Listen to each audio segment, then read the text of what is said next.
Zeta Prime was a garden world turned thriving colony, home to over 2 million Terrans, scientists, teachers, families, and builders shaping what was to be humanity's cultural crown beyond Sol. It ended in 14 minutes. The first flash lit the sky at 4:12 local time. No warning, no declaration. Zalari warships entered low orbit under stealth veils and fired orbital plasma lances into the crust. Impact zones targeted hydroplants, spaceports, med centers. No military targets. This wasn't war. It was an execution. Most didn't even know what hit them. Shieldless, Zeta's defenses had been decommissioned per the Galactic Accord. It was a world that believed in peace because humanity had finally chosen peace. After centuries of blood, they had walked away from conquest. But that morning, they were reminded, the galaxy had not. Council broadcast came within the hour. Standard protocol, neutral language, no blame. An incident. Unconfirmed aggression. We urge restraint. The words fell like dust on the faces of those left behind. There weren't many left. Terran Central's satellite link survived by miracle. From there, drone footage compiled fragments. Evacuation trams turned to molten slag, a collapsed school dome, the shattered cryovaults where new colonists had been sleeping. The Zalari ships were long gone, having done what they came to do, message, not battle. The Terran response was immediate but restrained, publicly. On council channels, their diplomats said little. Analysts later dissected her voice for emotion, but found only flatness. Her name was Liana Reyes. She stood before the Galactic Council, 400 alien species watching in remote feeds, in silence. She didn't raise her voice. Didn't speak of vengeance or justice. She didn't even show images. She simply looked forward and said, "You attacked our home?" Then she left. Those 5 words fractured the floor beneath the council's complacency. For weeks, nothing followed. No mobilization, no sanctions, no official charges. Just silence. Terran fleets didn't move. Diplomats avoided cameras. The galaxy mistook that silence for hesitation. But it wasn't that. It was calibration. Beneath the surface, Terran Strategic Command entered Alert Black, highest readiness, total media blackout. Zeta Prime's ashes were still smoldering when Directive 9-73 was activated. Access was limited to 12 generals and 5 AI overseers. The objective wasn't revenge. It was correction. Earth's leaders knew what the galaxy believed, that humans were emotionally fragile, war-weary, culturally soft. Their diplomacy, their art, their restraint, mistaken for weakness. But beneath centuries of peace were vaults no outsider had seen. Vaults holding projects mothballed, blacklisted, sealed by generations who'd prayed never to use them. They opened them. In private, Reyes reviewed the Zeta footage again and again. She didn't flinch. Didn't weep. Every time the sequence played, the dome collapse, the fire surge, the screaming cut short, her gaze remained fixed. When an aide asked if she wanted to release footage to the council, she simply shook her head. "They don't understand yet," she said. "But they will." Elsewhere, the Terran defense grid's silent branches woke. Sleeper satellites adjusted orbit. Deep void comma rays began spooling encrypted instructions. Outposts once believed defunct lit up quietly across sectors. The wheels turned in cold silence. In Zalari territory, no alerts sounded. Their generals believed the matter resolved. The humans had bled. They would file complaints, throw speeches, demand reparation credits. Standard procedure. Their doctrine didn't allow for a species striking back through intelligence. They had fought humans during the fringe conflicts a century ago, chaotic, emotional, loud. That's what they expected now. They didn't realize those humans were gone. What replaced them was older. Patient. Surgical. At Terran HQ, a single report was signed off. Phase 1 authorized. Begin mapping firewalls to legacy debris routes. Use Cold War stock. No upgrades. Mask intent. The goal wasn't retaliation. Not yet. The first counterattack wasn't even designed to harm. 7 obsolete kinetic warheads, built during the Europa crisis nearly 2 centuries ago, were launched from deep space platforms. Slow, primitive, non-stealth. They moved in predictable arcs. Zalari AI marked them as low-priority threats and dispatched defense drones. 6 were intercepted. 1 struck a barren moon's surface. That was the point. Every launch was data. Every interception revealed reaction lag, targeting logic, field density. By the time Zalari analysts archived the footage, Terran AI had decrypted core frequencies, mapped blind angles, and determined ideal evasion patterns. The war hadn't started. But the field had been measured. And in the darkness behind council silence, Earth was writing its reply. Not in words. In fire. 12 days after the ashes of Zeta Prime cooled, Operation Whisper Dagger was executed under a dead calm sky. No headlines, no broadcast footage, no leaks. What the galaxy saw as paralysis was precision. Terran Command didn't strike with vengeance, they calculated. Every movement, every launch, was an equation.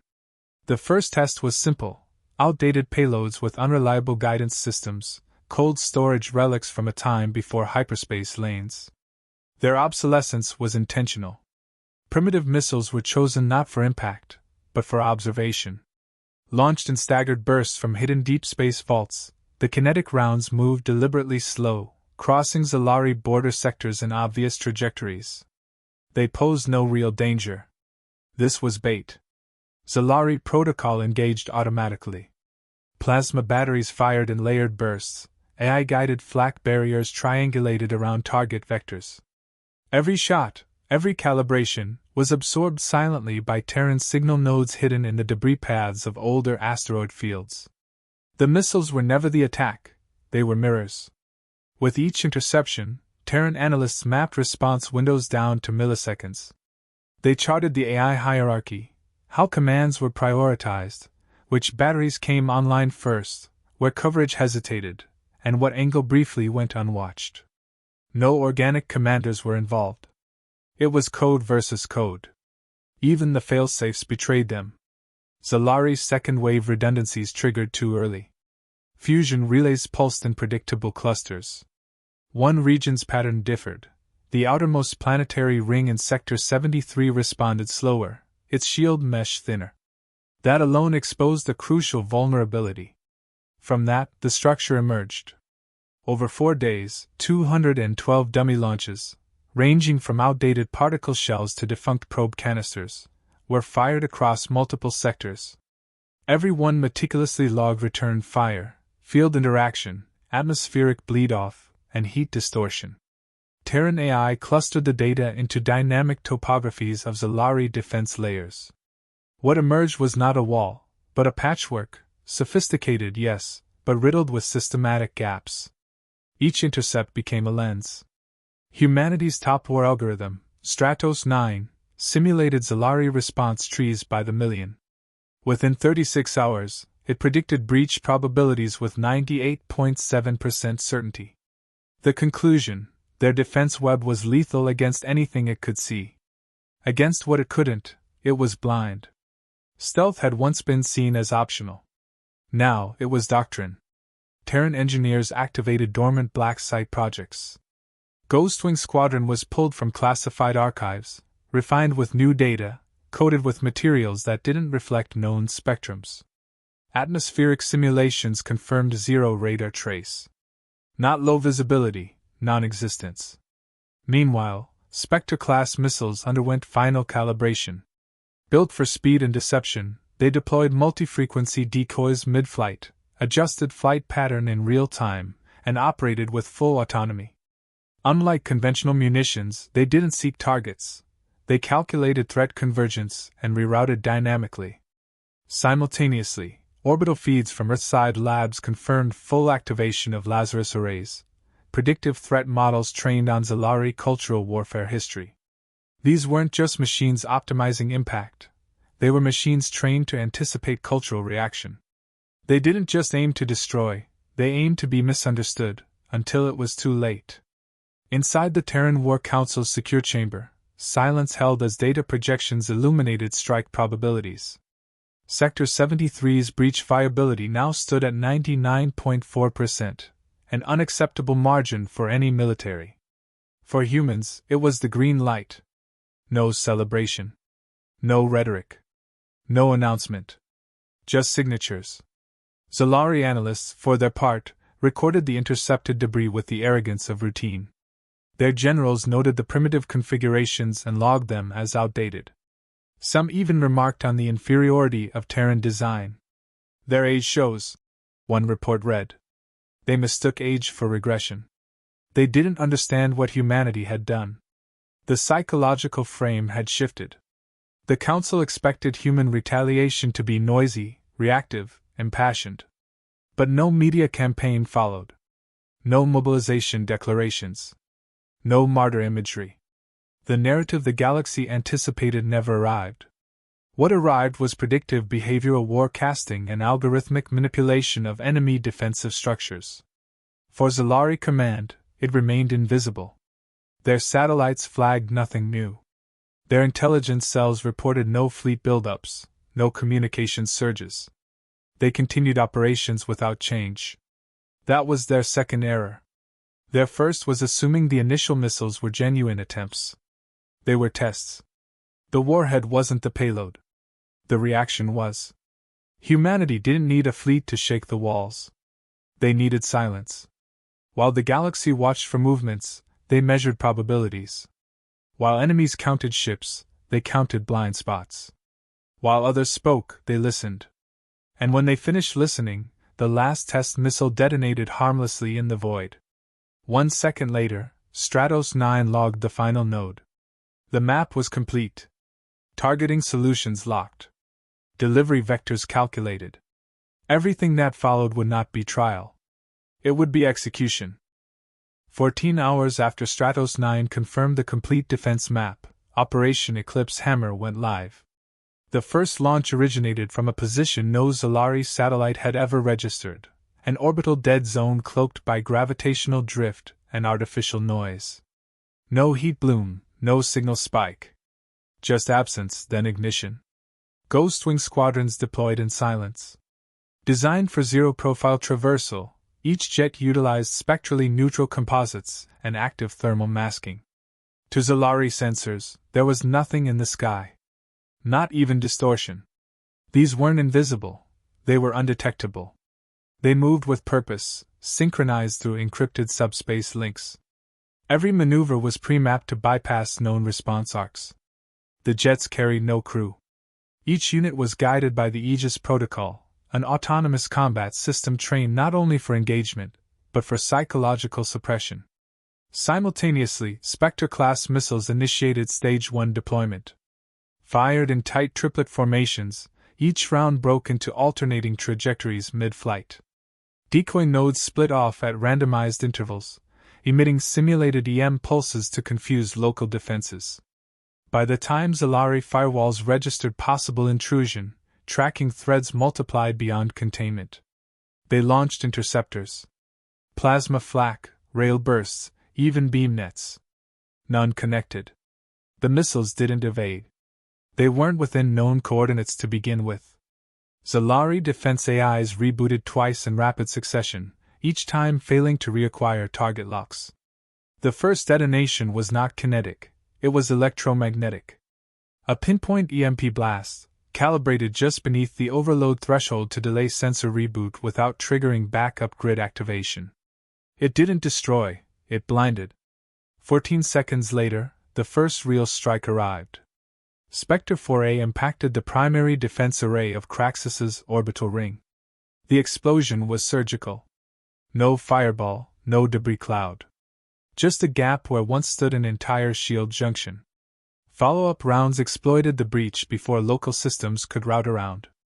The system collapsed in a cascading power loss. Within minutes, Ghostwing units crossed the perimeter, unopposed. They did not attack population centers, nor industrial zones. Each strike targeted command hubs, relay stations, and AI processing towers. The logic was simple: remove thinking before touching muscle.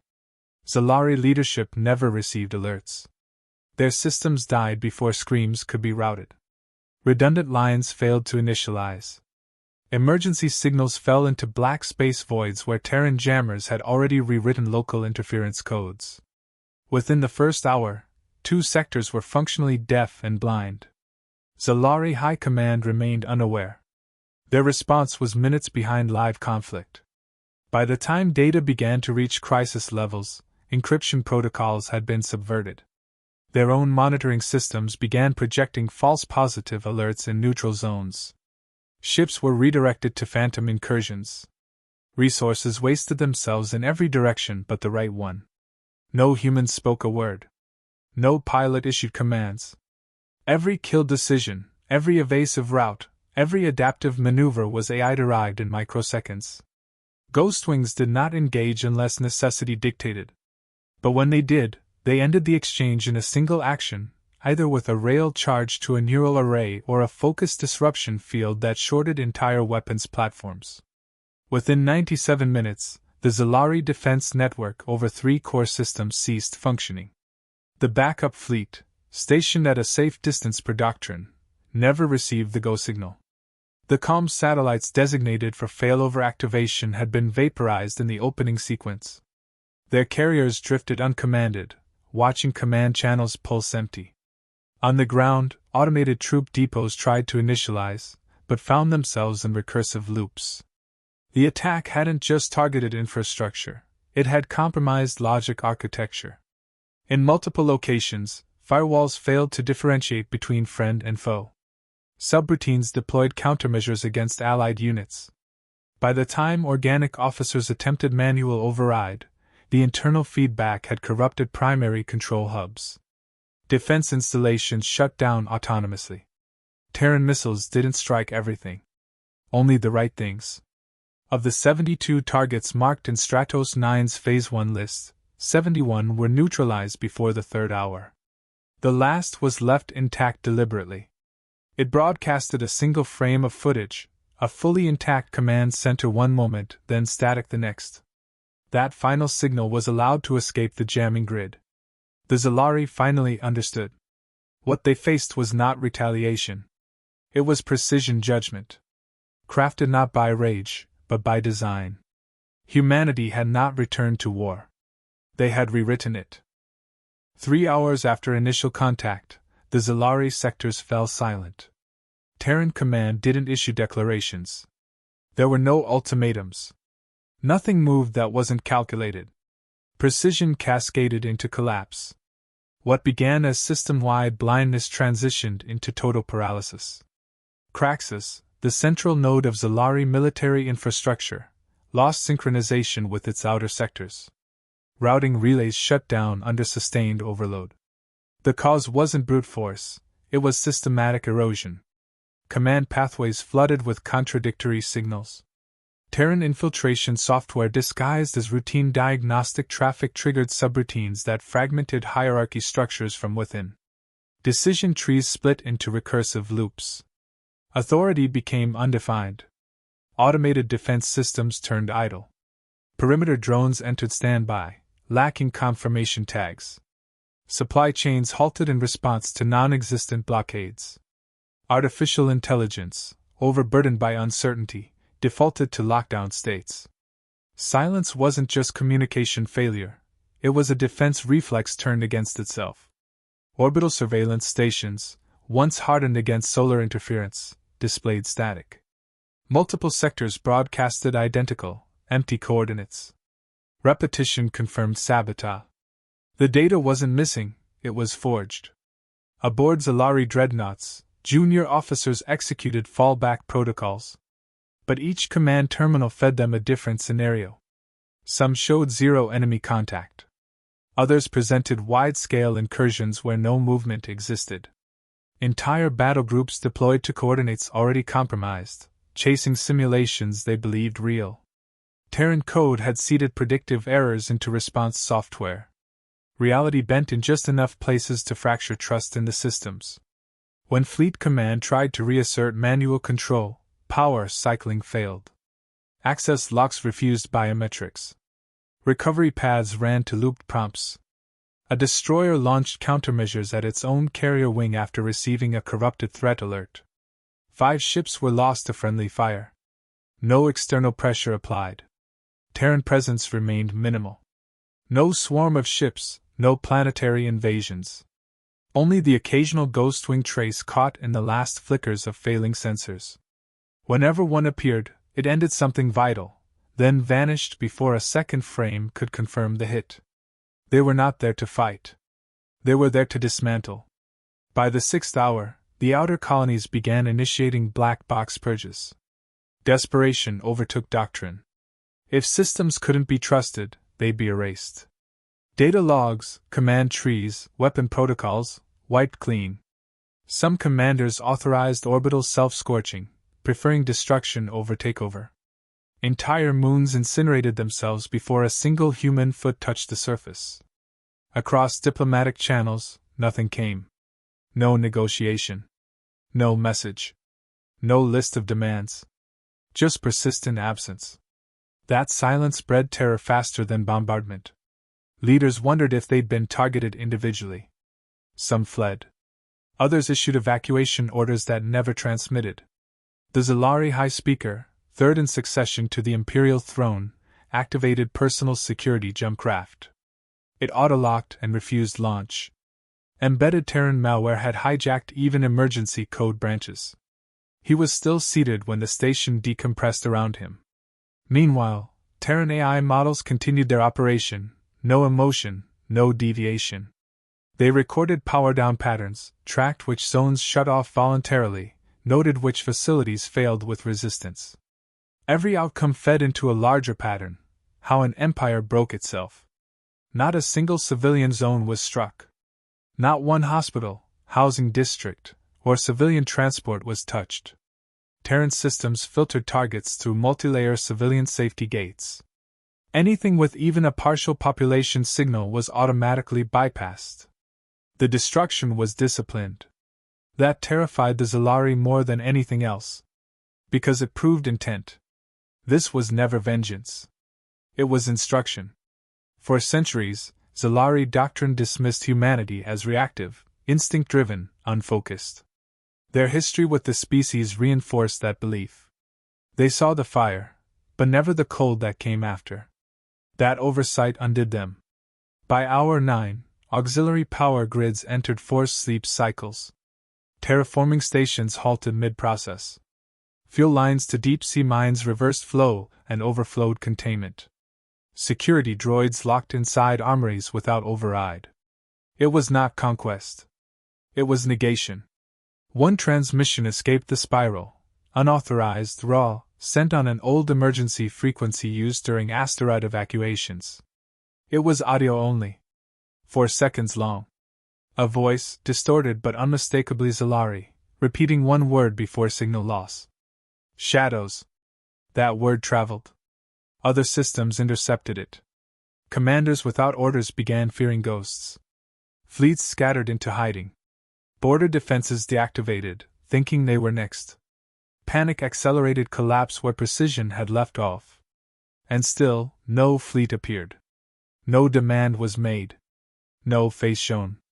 Terran Command watched from orbit, unmoving. The operation concluded when Stratos 9 confirmed data saturation. Every system had been mapped under real-time stress. Zalari war doctrine had been reverse-engineered by its own failure. No counterstrike was issued. None would be needed. By the 12th hour, the Zalari Empire ceased to function as a military entity. What remained were disconnected colonies, isolated command fragments, and compromised communication networks unable to confirm leadership status. Entire sectors defaulted to autonomous survival routines, treating their own allies as potential threats. No formal surrender came. There was no one left with authority capable of offering it. Terran Command required nothing further. Every objective had been fulfilled without occupation, negotiation, or declaration. Stratos 9 initiated de-escalation phase without external prompting. Spectre units halted deployment. Ghostwing squadrons exited strike zones. The void was left to silence. No statement was made to the Galactic Council. No delegate stepped forward. but Council members knew. Subspace monitoring stations had picked up the signal voids, the power losses, the seismic interruption patterns consistent with strategic suppression. Even without direct confirmation, the message was undeniable. The Zalari Empire was no longer capable of participating in galactic affairs. Speculation ignited. Some races believed Earth had used forbidden technologies. Others thought a new class of AI had broken containment. Theories spread faster than facts. No two accounts matched. Only the results aligned. Every traceable system touched by Terran assets had either vanished or entered standby. Across neutral space, fleets rerouted to avoid Terran traffic corridors. Patrols adjusted orbital spacing. Port authorities revised entry criteria for human ships, increasing priority clearance rather than restrictions. No directives were issued, these changes occurred independently. Fear had outrun policy. The Council requested a briefing. Terran diplomatic channels returned a single, minimal reply. Engagement concluded. Defensive posture remains active. No further interference expected. The phrasing contained no threats. No implications. But the subtext was clear. Humanity had established red lines. One had been crossed. A response had been delivered. Not through rhetoric, but consequence. Civilizations that once debated Terran relevance now discussed protocol amendments. Closed-door sessions redrafted border agreements. Treaties were quietly revised to include clauses defining non-aggression with Terran colonies as binding. Enforcement methods were left undefined. On less secure worlds, whispers grew. Stories emerged of Terran shadow units neutralizing threats before they reached maturity. Minor warlords in fringe territories disbanded overnight. Piracy along trade routes collapsed, with rumors of silent watchers monitoring high-risk zones. No evidence supported these claims. No confirmation ever came. They still held weight. In Terran space, civilian life resumed. Reconstruction began on Zeta Prime. Automated fleets cleared orbital debris. Terraforming repair units reinitialized climate systems. No ceremony marked the restoration. No monument was raised. It wasn't grief that drove them. It was discipline. Among Terran leadership, no medals were distributed. No operations were named in retrospect. No recordings were leaked. The victory required no audience. For humanity, it wasn't a demonstration. It was a boundary being reasserted. The last internal entry logged under Eclipse Hammer contained only 5 words, tagged by Stratos 9's final diagnostic summary. They will not forget again. Council historians debated the implications for cycles. How had a civilization once seen as volatile achieved perfect strategic silence? What enabled a culture built on emotion to execute with surgical indifference? No consensus emerged. Observers failed to recognize what others dismissed too soon. The restraint wasn't new. It had always existed, hidden beneath centuries of hard lessons, refined through restraint, tempered by survival. The galaxy had mistaken peace for decline. They had mistaken quiet for incapacity. And when they struck, they expected volume. They met precision instead. Zalari space, once dominant, now sat fragmented and leaderless. Its outer colonies, unsure whether reintegration was possible, applied for neutral status. Some reached out to the Terran Accord directly, offering reparations, migration treaties, research collaboration. No reply came. Earth did not retaliate further. It did not integrate the fallen. It left them to reflect. No conquest followed. No occupation. No banner was raised. Only one thing remained, the knowledge of what had happened. That was the point. Not to destroy. To imprint. Future generations would study not the weapons used, but the silence that accompanied them. The absence of posturing. The rejection of spectacle. In that void, understanding took root. Earth had delivered its message. Not by what it said. By what it chose not to say.